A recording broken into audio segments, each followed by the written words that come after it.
If we're going to talk for a few minutes about Redbird Mission, because that's a very important part of who we are and what we do at East Cross. We're very involved in missions and want to be continually and even more involved in missions.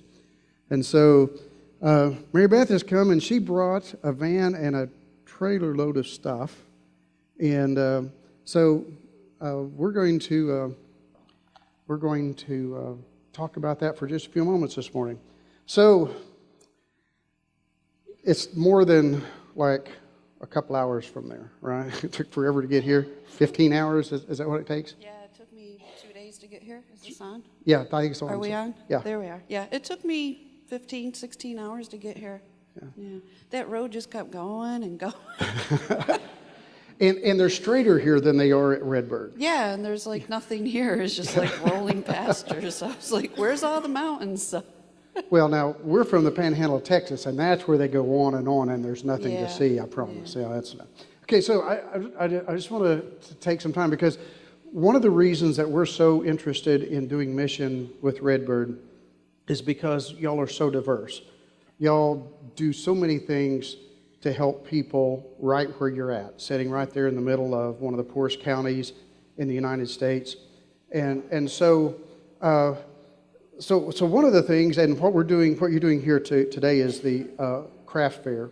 And so why don't you share for a minute about that, just a couple minutes about the craft fair. What's going on with that?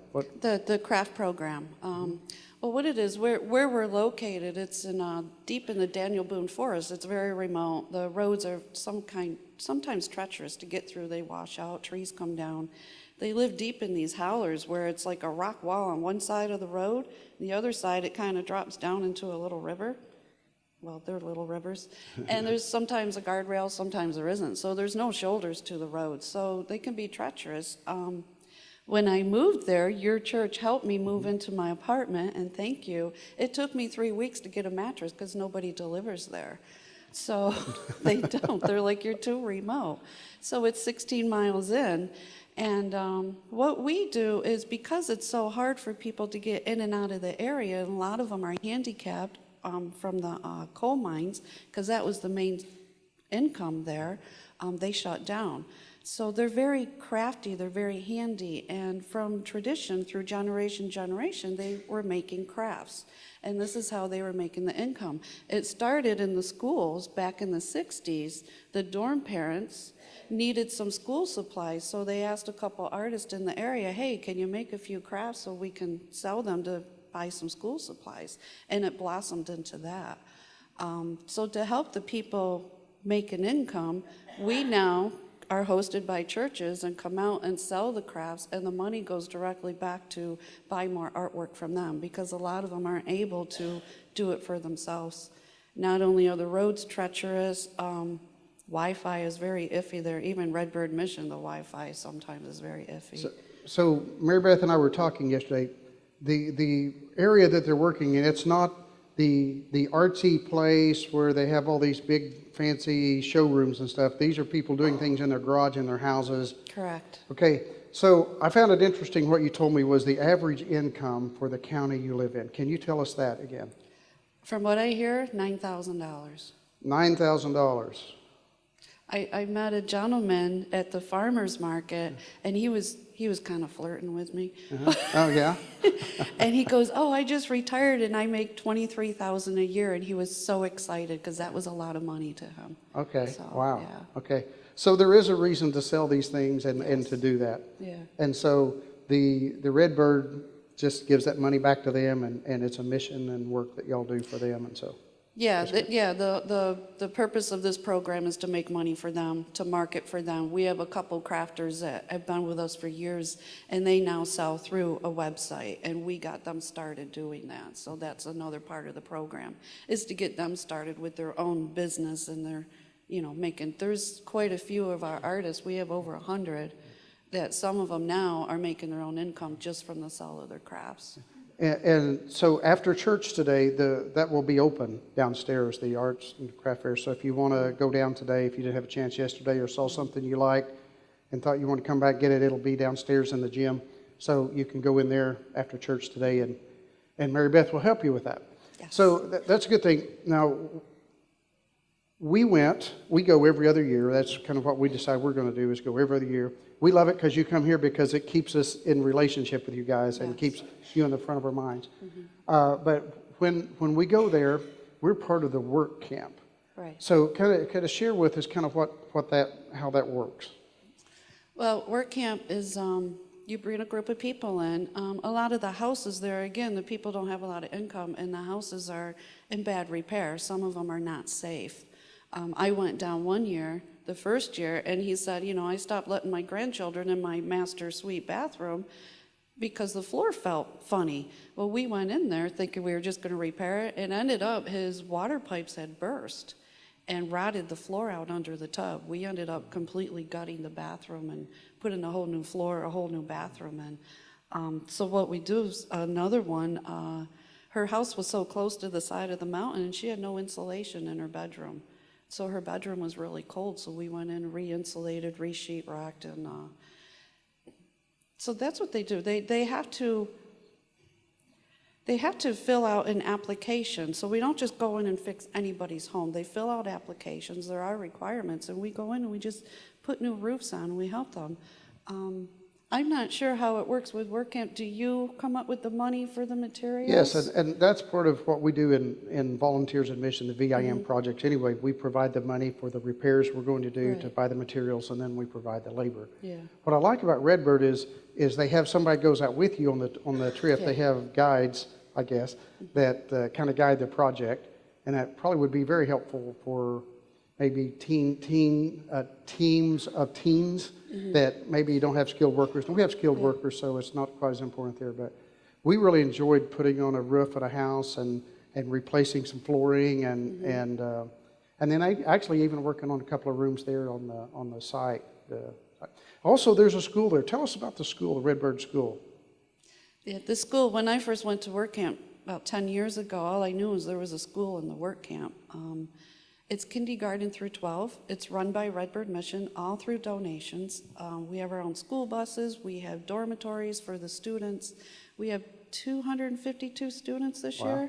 We also have 2 pre-K schools. One is right on campus, right next door to the craft store, so it's kind of fun hearing the kids out there playing. I think there's 34 students in our pre-K. Some of the students live in undesirable circumstances, and deep down in the hollers, they might not be able to get down to the main road to get to the school buses. So we have dormitories too, where they can come and they'll stay the whole week at the dorms. And then when we send them back on Friday, we give them a little backpack of food and a few things for their home. There really is still places in the United States that they're really harsh environments, harsh places to live. So the school is kind of a sanctuary for them. So you used a word we're not really used to around here, hollers. Hollers, yeah. It's not yelling, that's like it's this little narrow thing. There's enough room for a road to go in between. Like I said, these steep mountains, they're very rocky, very dense with trees and kudzu. It's just this green stuff that grows. I'm from the Ozarks, and so I kind of am familiar with the term, but anybody that's from west of here, they don't know what a holler is. So. No? I'm from New York, by the way. I don't have a Kentucky accent. So I'm used to the Adirondacks, where it's easier to get through the mountains, but here it's treacherous. I love to hike, and I tried to go up the side of a mountain one day, and I was literally like this trying to walk up it, and I said, this is a bad idea, so I stayed on the road. So somebody asked me the other day, they said, it was when we were talking about this process, where they were talking about, okay, so you go 15 hours, you drive 15 hours one way to do mission work. Why don't we do mission work at home?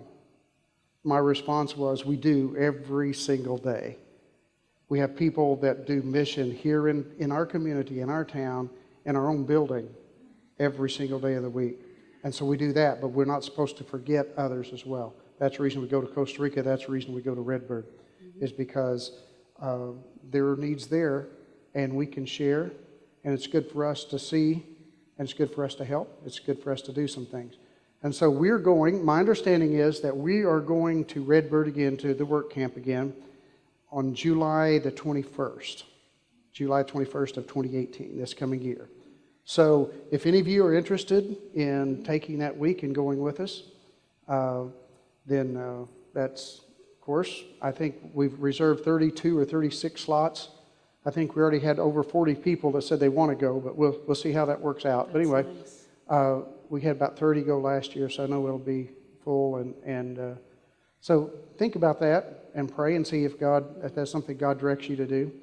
And if not, that's fine. If you do, if you go, it'll be a great week. It'll be a wonderful time. So anyway, thank you for coming and thank you for being part of it. Is there anything you just want to share, just from your own heart about your? I would love to. Okay. I just wanted to share real quick. I know you have a lot on your agenda. I first went to Redbird 10 years ago, and all I knew was about the school and work camp. I just knew we were going to keep people warm and dry, and they had a great school. I didn't know about all the different ministries they do, the outreach program, the dental clinic, the medical clinic, the community store. They have a water kiosk because their water is contaminated by poor septic system or no septic at all through their homes, and some of the coal mines leach the chemicals into the water. So we do all these things for this community. But what I didn't know, and it's still in my heart, you have to cross over the river. There's these little bridges to get to people's homes and to get to the mission itself. I crossed over that with the 26 people in my work camp, and I felt this wonderful, warm presence. Has anybody felt a presence when they got to the mission? Mm-hmm. People are shaking their heads. And I was like, God, what is this place? I knew instantly that was where I needed to be. And when I found out all the things that they did, God impressed on my heart until even this day that we're here to help each other. I thought we were going to help them, when in reality they were helping us. He saved, to me, in my mind, this little piece of earth for us to go to refresh, rejuvenate, and to do what God made us to be, to love each other, to help each other, and be there for each other. I had a lot of life events that led me up to going to the mission, and I know that's where I'm supposed to be. And I love the fact that he's took me out of my comfort zone and brought me to other churches and spreading the love of the mission and the love for each other. And that's what Redbird Mission is to me. It's God's little piece of earth that he put aside for us. And I just want to thank you for bringing Redbird Mission here, for sharing that love. And yeah, it's just a great thing. Yeah. It is. And yeah. thank you. So the way you can be in ministry in that part of the country is to help with some crafts. Look it out and see if there's something you'd like. That's the way you can do it right now. Of course, you're probably always giving. You can go online. There's always ways to give that way. But also then there's our mission trip in, 9 months? 8 months, something like that. We're headed that way. And so might want to think about that as well. Thank you very much, Marybeth. We appreciate very much you sharing with us. Thank you.